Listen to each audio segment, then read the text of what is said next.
Hello, my name is Mr. Arbaugh. I'm a 5/6 language arts and social studies teacher at BCS, and I'm going to read chapter 6, Brendan Espinoza from Restart, and I hope you enjoy. Chapter 6, Brendan Espinoza. A prophet is not without honor, but in his own country and among his own kin and in his own house. That's a quote from the Bible, King James Version.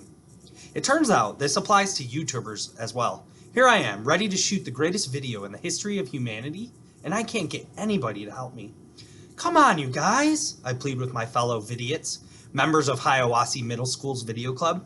You can't all have dentist appointments. It's against the laws of probability. All right, you got me, admits Hugo Verberg, raising his hands in surrender.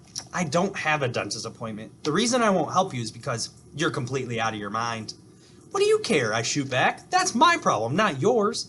I'm not asking you to do the hard part. I just need someone to be my wingman. Shoshana, you'll help me, right? Not in a million years, is her reply. You're going to get yourself in trouble. I'll put your name on YouTube as a co-producer, I wheedle. Oh, good, she drawls. It'll help the cops spell my name right when we get arrested. I'm out, Brendan, and you'd be out too if you had any sense. So it's a no. No from Hugo, no from Shoshana, no from Barton, no from the whole video club. Mauricia even suggests that I should see a mental health professional. I slump against my locker, watching them walk away, deserting me. Where's the loyalty? Where's the club spirit? Where's the fire of creativity? The betrayal stings, but mostly I hate to miss out on this idea. It could be the next thing that goes viral, but it can't go viral if it never gets made. I look around the crowded hall, kids loading up backpacks for dismissal. Do I know anybody? Actually, I know just about everybody, but none of them will meet my eyes. I'm not the most popular guy at school. I'm not sure why, though. I'm on the honor roll, I'm president of the video club, champion of the academic decathlon, 2 years running. Come to think of it, those are probably some of the reasons why kids aren't lining up to ask what I'm doing after school today. Nobody even acknowledges my presence. Then, out of the passing parade, someone notices me, hunkered down beside my locker. Oh man, it's Chase. That's all I need to put the finishing touch on this perfect afternoon. Bad enough I can't shoot my video. I don't need to hang by the waistband of my underwear off a peg in the girls' changing room. He pauses, frowning at me, as if trying to come up with where he remembers me from. It must be weird to walk around your own school knowing nobody when you really should know everybody. A familiar face, even mine, must really stand out.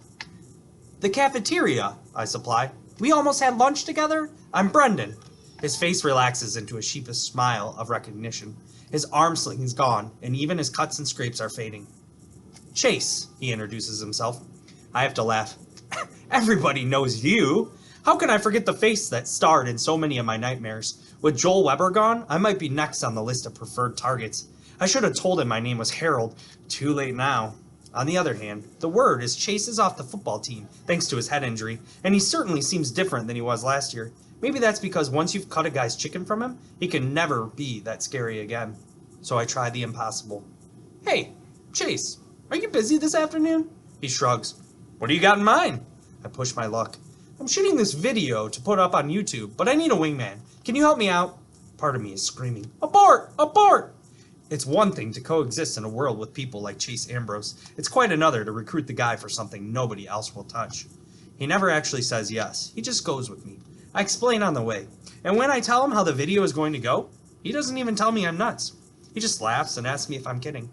Just because something isn't funny doesn't mean you treat it like a joke, I assure him. Comedy is serious business. If people are going to laugh at this, it'll be because we worked hard at it and got it right. He actually seems to think that over. Yeah, I can see that. But I'm not the one who's going in, right? My doctor would freak out, not to mention my mom. Wow, Chase Ambrose has a mom? I always thought the popular people just floated down to Earth in a column of pure light from the Great Space Arc. It's all me, I promise. You just have to work camera too. We stop by my place to pick up the tricycle. Chase even takes it for a test drive on the street, practically cackling with mirth. I laugh too, because he looks pretty funny. He's a tall guy, so as he pedals, his knees rise up around his ears. My mother comes out to investigate the ruckus. When she sees who I'm with, she practically is ready to dial 911. I can't really blame her. When the Chases of the world hang out with me, it usually means I'm about to be dangled by my feet out a high, high window. It's fine, Mom, I soothe her. Chase is helping me on a video project. Good to meet you, Chase says, and he introduces himself politely. She's tight-lipped. Oh, you've never met. Oh, we've met. I get Chase out of there before Mom says something I'll regret. We head downtown, taking turns alternately riding, pulling, and carrying the trike. Our destination, the shiny bumper car wash on Bell Street. I hand him the school flip cam, and he goes off to distract the attendants. Chase is even better for this than one of the vidiots, because he's kind of a celebrity around town. Not just a star athlete, but the son of the last star athlete. Plus, everybody's heard about his accident over the summer, so all the attention is on him. That leaves me free to sneak around the back and put on the headband with the other camera mounted on it, a waterproof GoPro I brought from home. Sneaking ahead of the next car, I place the tricycle on the conveyor, bracing my wheels against the tire block that moves vehicles through the washing tunnel. When I sit down on the trike, reach up to the camera and hit record. My heart is pounding, and I'm tense with anticipation. This is it, the moment of truth.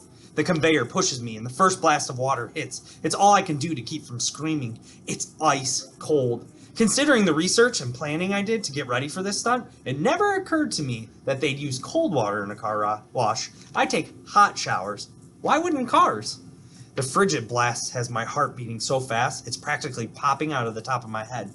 I try to tell myself to get used to it, but it's not possible. I'm hyperventilating to the point where I can't get any air in. Just when I'm about to pass out and topple off the trike, the water stops. Gasping for breath, I glance over to the observation area. Sure enough, there's Chase, filming. I experience a surge of relief. The only thing worse than going through this would be going through this for nothing. My reprieve is short-lived. The soap is next, pelting down on me like wet snow. They only know two temperatures in here, cold and colder. Two gigantic spinning brushes come at me like on robotic arms. I'm vaguely aware that my glasses are gone. That's not important, though. I reach up and confirm that the GoPro is still strapped to my head. Out of the corner of my eye, which stings now from the suds, I see that Chase is still following along. He's hysterical with laughter, but the camera's steady in his hands, and that's the main thing. The rinse cycle is next. More hyperventilating, followed by a blast of wind that threatens to hurl me off the tricycle. Actually, it's great. It's the dryer, and it's hot. Even better, it means I'm coming to the end. There should be light at the end of the tunnel, but I can't make out much. I lost my glasses when the brushes did their thing. When the door lifts, I pedal out of there, nearly running over Chase. He never stops filming, not even when the manager turns off the machinery and comes to chew us out. Very stupid, Ambrose, he yells. Is this your idea of a joke? You could have gotten him killed, you know. This isn't the first time you've put people in danger in this town. I'm surprised you didn't have a few cherry bombs left over. I'm calling the cops. It isn't Chase's fault, I managed to croak. It's mine. I have very little strength left, but I have to speak up. The whole thing was my idea. It's my video project. I talked Chase into helping me. Brendan? The manager squints at me. I guess I'm not that easy to recognize, soaking wet and half dead, and my skin all slimy. I think I got a wax treatment in there somewhere. Is that you? Why would you do such a crazy thing?